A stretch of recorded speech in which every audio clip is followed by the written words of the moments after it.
need the prayer reader. Okay, so shall we, good morning, kia ora tātou, good morning everyone, and welcome to this extraordinary meeting of the Hawke's Bay Regional Council. And could I call on the person who's not here to read the prayer, which is Councillor Scott. Silent prayer. Here she comes. Is she coming? Yes. Good morning and welcome. We're ready to proceed with the prayer. Councillor Scott, please.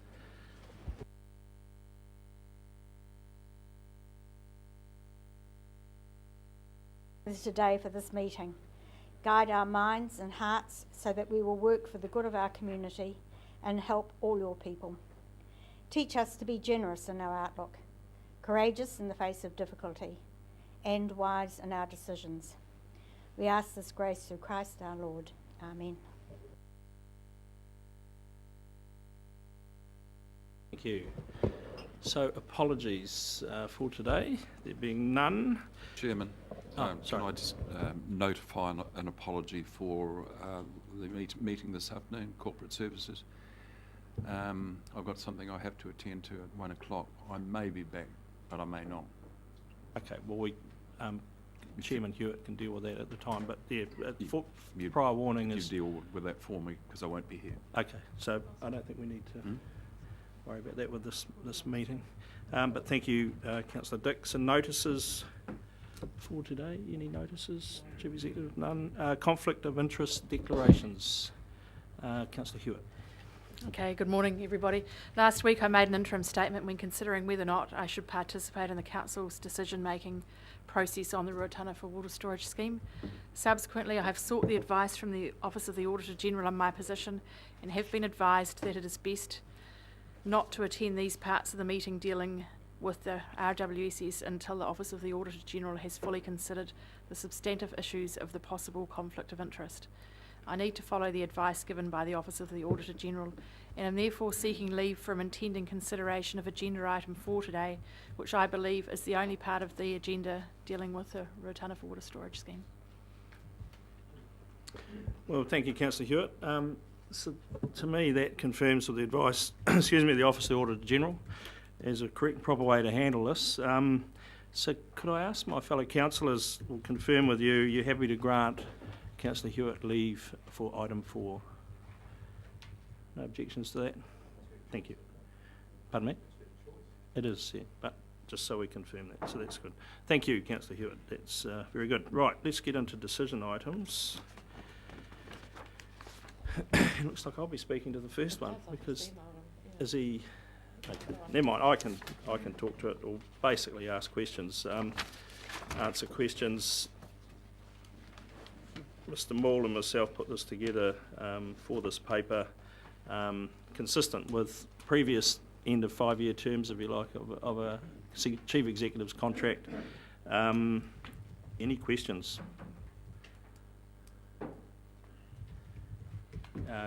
Councillor Belford. In the recommendations on number 3, there's a non-councillor member of the Finance Committee, isn't there? Audit and Risk Subcommittee? Yes. So would that number 3 Yes. be So more properly said delegation Councillor appointment Belford. process to the councillor members? Yes, thank you. To the councillor members, yes, absolutely. Thank you. That would be the correct wording of that part of the recommendation. Is someone happy to move that? Or have you got further questions? Well, just to confirm with Mike that he's happy to join that committee for that purpose. In that case, I'm happy to move. Happy to move? Yeah, Someone happy to second that? With the modification. Yes, yeah, and thank you, Councillor Belford. That was well spotted. Mr. Chairman, is it intended that all councillors will be involved in interviews of all candidates or of a short list of candidates? Short list. Well, of all candidates interviewed. Do you wish to tidy that up as well? I think that's been the Or- practice in the past. Yeah, and that's fine. It just, I mean, if you've got 20 candidates, there's not much point in everyone interviewing all them. No, I wouldn't envisage Not we'd get interview 20 candidates, but one of the roles of this subcommittee working with a consultant would be to So work down to an interview list. So is it better to say in interviews of shortlisted candidates? Mover, are you happy? Is that, Yeah, that's fine. That's Yeah, I fine. mean, it clarifies it. That's what I understood it to mean anyway, but I'm happy for the words to go in. shortlist candidates? The shortlist candidates, okay. Further questions? Thank you, Councillor Dick. Any further questions? Someone happy to second that motion? Yeah, well, thank you, Councillor Pipe. You wish to speak to it? No. Wish to speak? Put the motion. All those in favour, please say aye. Contrary, no. Carried. Thank you. Okay. So we'll get on with that ASAP. Would be my intention there. So, Danelle, good morning. We get on to item number 4, update on the Ruatana for water storage scheme business case. And welcome you. Yeah, thank you. We'll note that. Yeah. Now, are you intending to fly solo today? Okay. We'll get a message to him to come down, but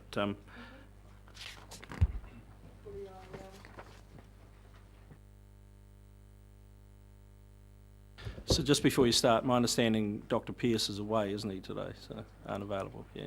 Well, thank you very much for making the time to come in. That's good. Do you have any opening comments you wish to make, or take it as read and take questions, or?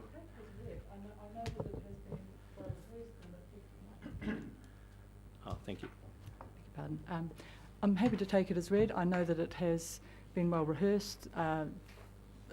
The draft has previously been seen and talked to by Andy Pearce at the previous meeting, and I know that he's also made himself available to talk to the individual councillors. So really, I think it's probably, rather than me restating it and taking up time, your valuable time, I'm happy to just answer questions. Thank you. Okay, so just before anyone starts, can you flick Andrew an email? Thank you. Okay, questions. Anyone got questions to kick us off? Thank you, Councillor Bevan. Good morning. Number 13, where it talks about the minimum flow that needs to be released from the dam into the Makarora River. And the implication of 13, the way I read it, with this 1.7 metre, 1.7 cumex increase in the minimum flow, implies that that river would have dried up completely and not had any natural flow. Has anybody done any monitoring of that river to see whether that actually happens or not? You're not speaking to my greatest strength here. We'll park that one. Okay, we'll park it in our Yep. standard. Sorry. Or he may need to get someone else down too, of course. But further questions? Order. Thank you, Councillor. Yeah, perhaps this is a little technical as well, but in terms of the managed releases of environmental flows from the dam intended to maintain the increased minimum flows, which is in our WSS condition, do you know what the estimate of the total volume that would be released for those purposes? So this is the 4 million No. flushing flows you're referring No. to? No? No, I'm referring to the condition that requires the managed release of water from the dam when the river gets below its specified increased minimum flows. Mhm. That's what I'm referring to. And Andy would be able to give it to you off the top of his Andy head, would, but yeah. I do rely on him for that information, and obviously Yeah, Ian Milner, is he etc. I'm coming? sorry that's... No, Andy's an apology. No, councillor that- Andrew. Andrew is, yeah. Andrew is coming. Or he should be. But, I mean, I had understood that these figures have been traversed in quite some detail as part of the conditions, and so I had not thought that I was going to get these technical questions, so I'm sorry I'm not Yeah, prepared for well, the them. condition's very clear. It's just, I'd like to get a feeling for what total volume that's likely to be in a normal year. Okay. I mean, it's certainly something that I know that the team have, that information, so I'm very happy to take that question away and come back to you. Well, Andrew may have the answer. And Andrew May. And he may be able to get someone else to get the answer for us as well. During the if he hasn't session, got that it would be exactly. great. Councillor Bevan. So I'm really sorry, this might fall into the realms of technical Well, I'm sorry questions too. as well. I'm looking at number 24, where it talks about groundwater conversions. Have you, all it says there is a substantial proportion of the current contracts that replace groundwater have already been confirmed as permanently converted. Are you able to quantify that?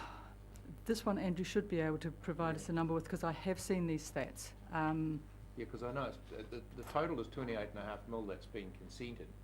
So I'm interested to know, what percentage have actually signed up. I may not have go the back to answer. their- I may have the answer in one of my little bits of paper here. Just bear with me for a second. Okay. I will be able to very quickly tell whether I've got it or not. Hi, Andrew.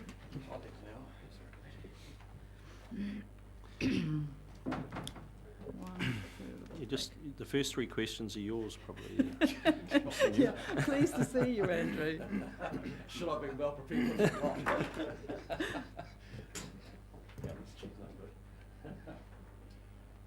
Just trying to. I have seen that. I thought it was in this piece of paper. I can't find Shall it. I quickly. repeat it and see if Andrew... Yeah, Yeah, no, no, do, have do, another do, go. do can that, answer it Peter. off the top. Thank you. So this is number 24 in our paper here, which deals with groundwater Yep. conversions, and there's a statement there that a significant percentage have already indicated their Yep. confirmation to be permanently served from the dam water. Mm-hmm. In millions of cubic metres, what are we talking about? Oh, in terms of absolute contract, we're talking about just under 3. 3. Yep. So 3 have already signalled their intent not to take groundwater anymore. Yes, that's correct. But I think the so look, in a contractual sense, Yeah. that's the case. But that's not to say that that's not what others are saying. So So there may be more, but at yeah, the moment that's about 10%. the yeah, groundwater. but it's not 10% of the groundwater. It's significantly more than that. It's in the order of about 2.7 to 2.7 to 3 million cubic metres of water.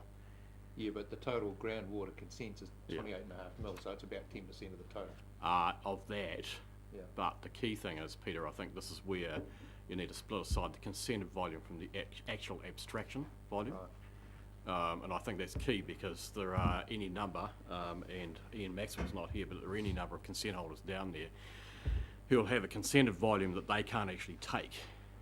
In other words, the consented volume doesn't relate to the actual ability to abstract it, in actual fact. Okay, so we're talking a significantly higher than 10% of the Absolutely we actual are. volumes. And I think if you, I mean, it's a valid question because how much contractual security or certainty does the scheme have at the fifth anniversary of that groundwater staying where it is? Well, it has some contractual commitment from those parties, of which there's about 3 million cubic metres of that groundwater, and it's real groundwater. It's not the theoretical consented volume. But in addition to that, the real sort of commercial points which will drive behaviour at that point in time are first and foremost, in my view, is their consents will be due to finish or terminate 9 or 10 years after that anniversary. So they haven't really, in terms of longevity, got that much security. And most of those parties that are switching from groundwater to the RWSS water are retaining some of the groundwater pumping capacity, right? Not all of it, but some of it. So in effect what they're doing is they're doing a hedge, and commercial behaviour, if you're looking in a long-term secure sense around your water, you'll continue to behave exactly the same way that they're behaving now. and that's the model of the expectation. Okay, so a challenge for us, given that the Board of Inquiry Yep. have consented 28.5 million, Mhm. a challenge for us, when some of these people who have got existing consents give up those consents and convert to dam water, a challenge for us is to try and make sure that that water stays in the system. Yeah, it is. There's two answers to that. The first point is that the vast bulk of them haven't given up their consents, and in a legal sense, they're still taking water off their consents, albeit in a real sense, not the same amount of water as they once were. In other words, they've given it up. They've given that up contractually for that period of time. So provided they're taking that, provided they're still exercising the consents, the regulator can't come back in the process and reduce the consented volume. All right. So that's an important point. But a fundamental point will be at some future point, and it's probably, and it would be at and approaching the termination or the end of those consenting periods, but that's 10 years post the 5th year anniversary, if you follow me. Then a council at that point would be asking the question, in its plan change, does it want to retain that water in the system or not? And you'd think if there's a demonstrable environmental benefit by the practice that's emerged in the process, that they wouldn't. But that's a decision that's at least 18 years away. Really? Okay. So your first question, which was 13, I think. Sorry, that was quite a technical issue there. Don't worry, blame the me for others not. were even more so. At least If I you'd had didn't the- know that I knew the answer to that one. Yeah, I just so, couldn't find it. If you'd had the chairman here, you'd have had an answer. So in 13, Andrew, where it says that the 1.7 Yep. cubics that are released as a permanent flow under the Yep. dam would be an increment in the minimum flow at Redbridge, implies that the stream dries up in summer. Yeah, it Does that doesn't. actually No, happen? it doesn't dry up. But to give you an example, the Makarora, I don't know what it's running at currently, but in that 12-13 drought year, for probably about 3 months, the Makarora is running at about 0.7 of a cubic. So And the minimum flow is 1.7. No, so the base minimum flow off the dam, as per the consents, is Oh, it's 1.22. It's 1.23 Yeah. cubics. The point being made there in that note is that in a very dry year, and I'm just using the 2012-13 year, that river was running at around about 0.7 of a cubic for around about 3 months. So there is an incremental contribution to the minimum flows for the entire system as a consequence of having the storage scheme there in those years. That's the way to look at that one. Okay. Thank you. And Councillor Dick, you had a question. Your microphone, please. Thank you. My question related to probably 10.3. Flow releases as required to sustain flow above the minimum flow set by Plan Change 6 for the Toki and Waipawa rivers at or just below where they exit the Ruatana Basin. Now, the at or just below, does that refer to the locality where the minimum flows are measured? Yeah, there's three key sites for measuring minimum flows. That's right. The first and most important site is Redbridge, Yeah. right at the bottom end. Yeah. And the shift and I'll explain, I'll be botanic here. In the plan change process, so what happened at Redbridge was not only did the minimum flows lift in 2 increments, but the minimum flows when triggered at Redbridge worked their way up the entire catchment, whereas until Plan 6 came into effect, that wasn't the case. So Redbridge affected irrigators above Redbridge, but not those irrigators above Taiparu Road and whatever the other gauging site is, right? Okay. Whereas now the impact of minimum flows adjusted at Redbridge go right the way back. Yeah. So that's quite a substantial shift.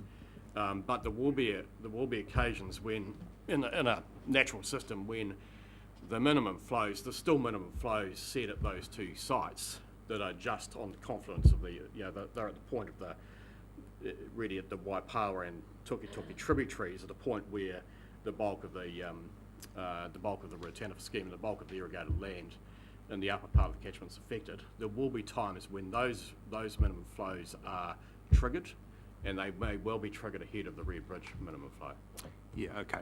So that part of the question was only for clarification of the wording. But my basic question was, in an average year, what is the estimate of the volume of managed releases from the dam required to sustain those increased minimum flows? There is. So in a pure regulatory sense, there's no obligation on the scheme to maintain volumes of water in the river that avoid triggering the minimum flow conditions at Red Bridge or any other point, right? There's no... Say that again? This is important. There's no regulatory obligation on the scheme per se to augment water to the extent that you don't end up with a minimum flow condition with irrigation bans at any of those three gauging points. That's point number one. What's being articulated in this paper is that the scheme, through a variety of interventions, and I've been clear about this over a number of years, is that the environmental benefit of shifting groundwater to stored water through a financial incentive is that it actually does make a material contribution to the environment, but it's not using a regulatory framework to do it, number one. The second point this is a lot of Andy's work in this, but the second point he's making is that, it doesn't matter how efficient the irrigation system is, though they're getting more efficient, far more efficient than they once were, there will always be some level of what we call return flow in the system. In other words, there'll be some water that's lost, that's applied through an irrigation system that's lost back into the system at some level. And he's basically taking I'm not absolutely across the detail of his numbers here, but he's basically taking the scenario developed by NIWA for return flows.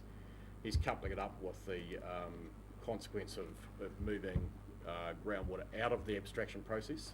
Yeah. And he's therefore saying as a consequence of those interventions, plus the little bit of impact that the dam has in a very dry year, that the scheme being there, it makes a materially positive contribution to avoiding the breach or the minimum flow or irrigation bans being triggered.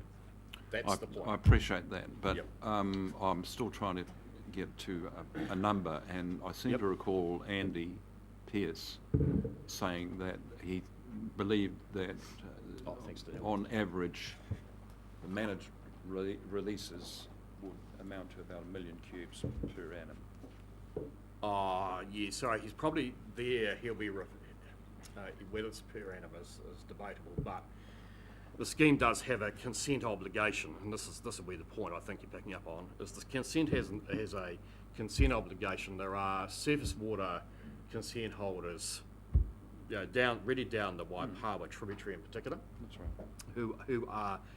Who by the dam being there, they pre-existed the dam. Their consents pre-existed the dam's consents, and the RMA obligation is to leave those consent holders not materially impacted by the dam in any more adverse sense than was the case if the dam wasn't there. So that's the principle. Which means some It managed means, releases. Yes, it means some managed releases are built into the system to effectively mimic what would have been the situation had the dam not been there for those consent holders. But it still Still a helps contribution. to supplement the minimum Yep. flows. Yes, it does. Yep.